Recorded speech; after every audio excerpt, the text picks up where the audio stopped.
Ladies, let me tell you something. If you going in half and half on the bills with someone who's supposed to be your partner, a husband, a boyfriend, a situationship, and you still doing all the cooking and cleaning, that is a roommate.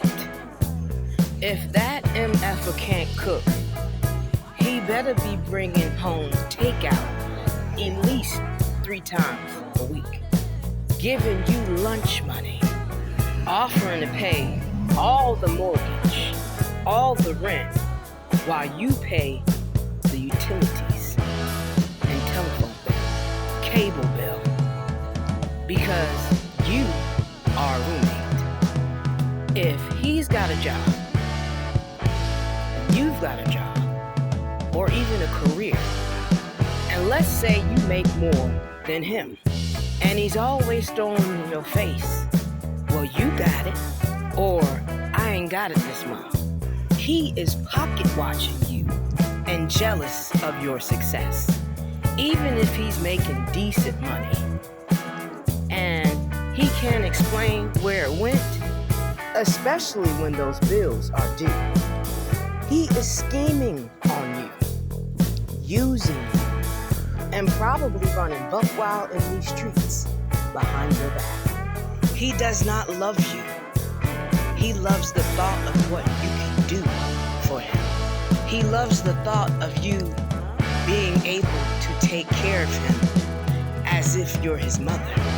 These are also the men that throw a temper tantrum when you tell them no, when you stop doing for them what you used to.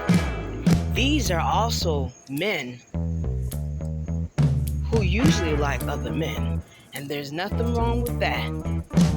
But a lot of times, you don't know about it. These same men also love taking credit for your accomplishments as if they are their own. These same men also treat you like you are their personal administrative assistant. You're always the one that has to keep track of the bills every month.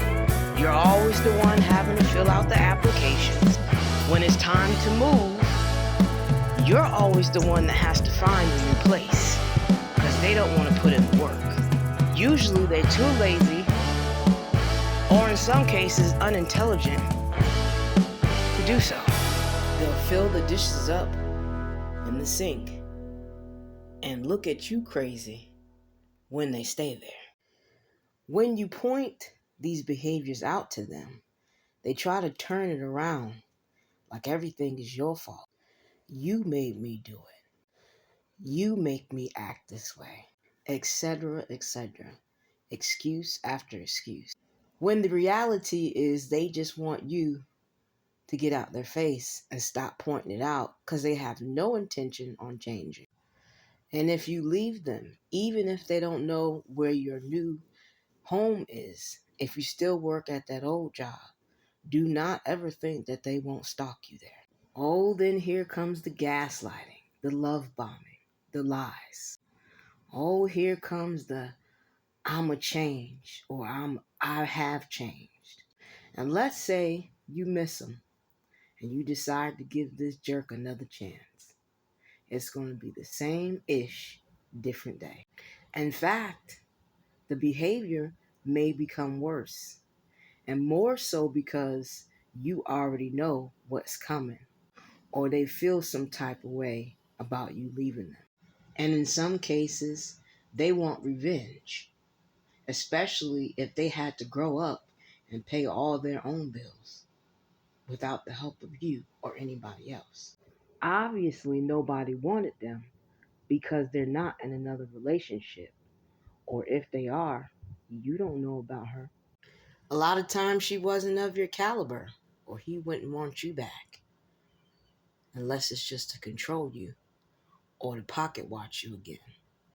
See, because you made his life easier, comfortable, convenient, when really you should have been giving that to yourself all along.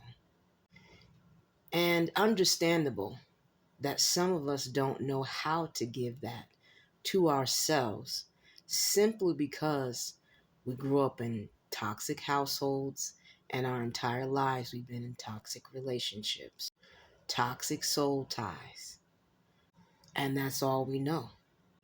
A lot of us are afraid or don't know how to be with ourselves. A lot of times you don't know yourself, and getting to reconnect with who you are is a hard thing to do. And the next thing you know, 5, 10, 15, 20 years has went by and you're still messing with this joker. Now, who's really the fool? So ladies, take it from me, because I have been there, done that. And in some cases, still doing that in different ways, one or another. Don't be a fool for yourself, and definitely, or to yourself, and definitely not for somebody else. It's not worth it. You're worth so much more than that. And when you reconnect and find yourself again, trust me, enough will be enough. It's your girl. Stay tuned for more. And as always, feel free to put your comments in the comment section.